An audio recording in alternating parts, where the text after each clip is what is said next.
Hello, beautiful people. Okay, I'm going to turn the camera off in a minute. I just have to get this magnificent shot of the sky. It actually looked way better when it was, I don't know, a few minutes ago when I was trying to record, and then I have a bunch of stuff I have to take off of my phone. Okay, so I'm walking in another beautiful area. I'll let you see really quick. That is at my house. What is this deep water channel? And I'm not going to be holding the phone. I'm going to turn off the camera here in a minute. What I wanted to say here really quickly is I was trying to decide. No, I did not write this out. I did another daily the other day, and it was way too loud with my crunch walking, so I'll have to delete that. But really quickly, I was trying to decide on what I want to talk about today, and the bottom line is the unpredictability of relationships, okay?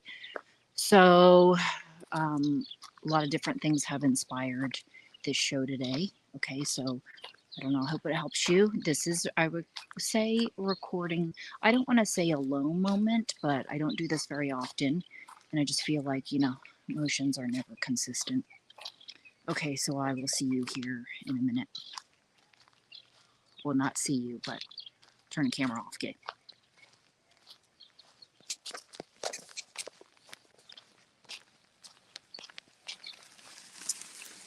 Okay, so unpredictability of relationships. One of my favorite subjects, love and relationships. Very much believe in love. Always have.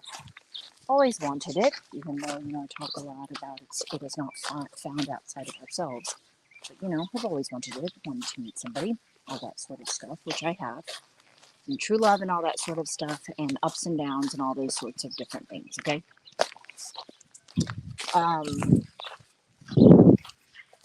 So when I talk about this, this is how I've learned, and these friendships and things that I've had, that how you can apply situations, platonic or romantic relationships, how we can apply them, right? So that's why I always talk from that perspective. It may sound confusing to a lot of people, but if you have those close friendships with those you love, you will understand that are just platonic, and there can be a lot of love there. Okay, unpredictability. Since a lot of my observations, we've talked about this before. If you've not listened to me before, introvert, becoming more extroverted, I can choose. I'm still very much an introvert in some ways. Okay, so I know in long-term relationships and getting older and time goes by, and of course this is different when you're not living with somebody. Friendship you're not going to experience. I'm going to say a platonic friendship that you're not living with somebody, you're not going to experience things in the same way, right? So you have more breaks from each other and not get as irritated and different things like that.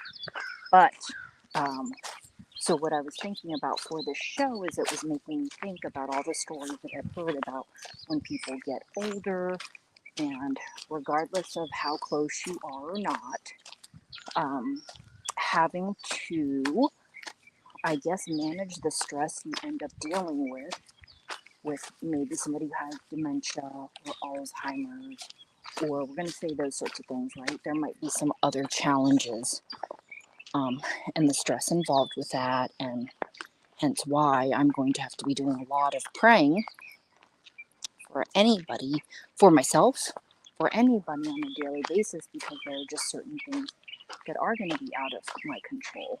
And so people are not predicting in their relationships not only death, they're not predicting health issues, disabilities, just like I said, Alzheimer's, dementia, all these sorts of things where sometimes the person is not even conscious, right, of their actions. They're not trying to be a jerk or annoying or whatever by forgetting things or whatever it is, right? So we're all going to have to find our ways of how to manage with that. It could be even a parent. You become their caretaker, and you're having to take on a lot of these stresses, and sometimes it's all on your own. So it was just making me think that not only, earlier in life, I've talked here and there about my different fears of death and things like that, and just death fears in general. Everything was fear based and living very sheltered. Part of that, there was no, this is not some sort of psychic prediction or thinking, or psychic prediction type of thinking when I say that I didn't think I would live very long. I think for me, it was so fear based on not wanting to die and how I was going to die and all this sort of stuff, and not really seeing what your future is going to look like. Like, I don't know, you know. I don't know what kind of life I'm going to live. I don't know what kind of job I'm going to have. I didn't know that and didn't really have any ideas of it as a teenager. My dad didn't really, he just gave me a couple of books. And I thought I'd do something with writing, right? I actually thought I would be like a paid author sort of a thing. But I just pursued, creative writing as being an option. Really, it was only really, I saw it as maybe something that I could teach. But then I changed my mind, and I was going to do hair, and then I ended up in skincare and facials, which I'm very thankful I had that experience. And it taught me so much about wellness and everything. So I think that's a lot of what it is. So as I got older, and even now, 47, it's like, oh, still alive. That's going to be weird to say 50.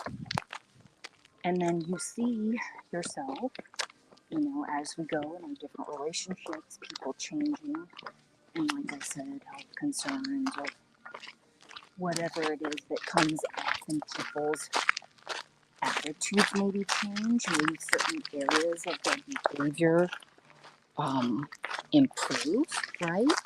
Or they could get worse. And that's really what I wanted to say in this episode of talking about the unpredictability, is that because, and same thing too, right? Breakups and things like that, people don't plan for. And I'm not saying that that is the answer. It just always comes back to, it kind of is the same thing, like I said, you can apply this in other areas, like parenting with kids. Okay, I'm going to have to move now because I hear the crunching. Is that this is why people, I can see, would drink, smoke, and or break up. Because I think it really all comes down to somebody's level of stress, how they deal with it. Some people don't deal with it, right? And their way of dealing with it is breaking up with the person.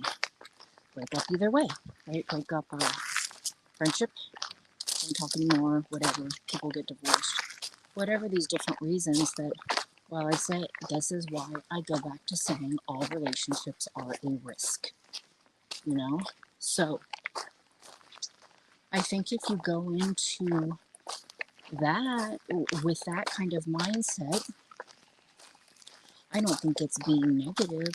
I look at that as being realistic, because at least you know that there's a possibility that you're going to go through rough patches, and you might think about those sorts of things, right? Like, how bad is this? What is that, And I've always looked at as pain as information. So I have not, at this point in life, okay, when I was younger, right, I would stop talking to a friend. I also didn't have social skills. So whether I'm fearful of how they're going to react, whether they're going to break up with me, not be friends with me anymore, leave me, or whatever is the reason, that was my history. Okay, and so now I don't really think of it like that, because I still feel like I'm here to the end. There is no end. Love is forever, but I'm just saying, relationships, everything that I've gone through, I've grown so much from, and I've just had that ability, to see, not have that ability, but, just again, this is personal growth, learning from experience, what it has done to me, or I should say for me. So I know that's kind of different. I think a lot of different relationships that don't end so well, whether it means, you stop talking, hey, I never predicted sometimes you stop talking and you actually end up meeting again with those people in the future, you know? It's kind of like a pleasant pleasant surprise sometimes, you know, depending on who it is and different things like that. So coming back together. So I really think it just depends again on your strength and your resilience. And you can become really bitter, and I can see how people close off and then don't want to share. And when I meet people, even, you know, I meet people that come to the house that work on stuff, and they're sharing really personal things, even if it could just be not a relationship, but they're telling me, like somebody told me today, all this stuff that was stolen, the entire youth hall that had all of these, how many thousands, double digit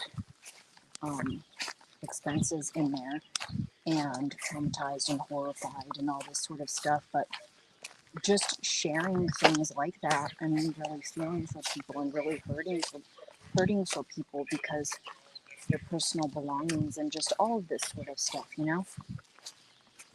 And I was trying to give an example of people sharing and not wanting to get, but not wanting, you want to talk and be yourself, but at the same time you're closed off because you're fearful of somebody maybe using that information against you or whatever it is, you know, because sometimes we talk about these things and maybe somebody else is actually feeling like, it made me think, did you know that person? Maybe they, yes, it could have been a stranger watching you, but maybe they knew somebody who knew they had all those things and they wanted to take from them. So really distrusting people. So I think I'm going to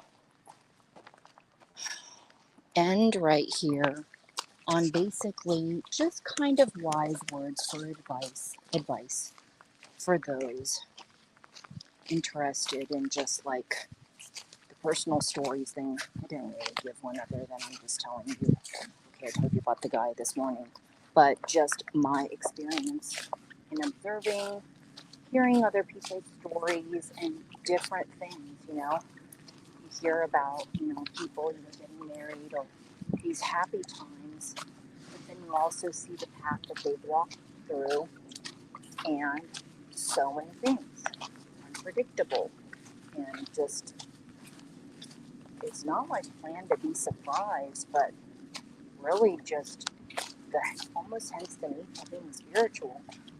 I mentioned this before, that a girl I went to school with, I don't know how in love they were, I don't know how close they were, I don't know anything, but they ended up getting a divorce because he got addicted to painkillers after he had a job injury, you know. And so it's just so many things that you could not even imagine. It's not just you weren't getting along.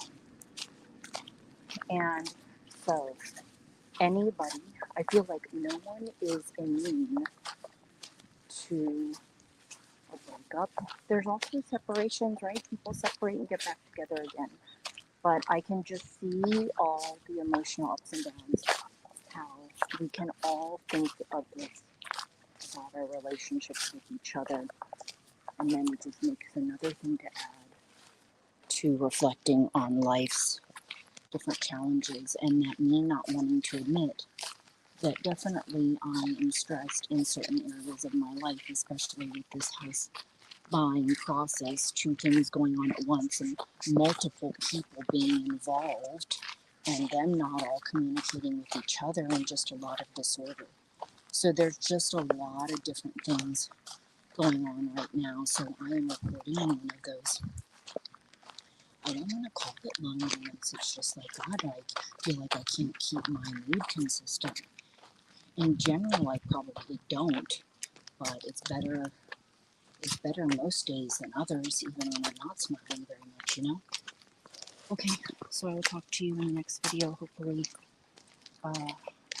something in this video helped you, if it was just the one walk away of this title of, like I said, unpredictability in relationships. I'll meet you in the next video. Thanks for listening.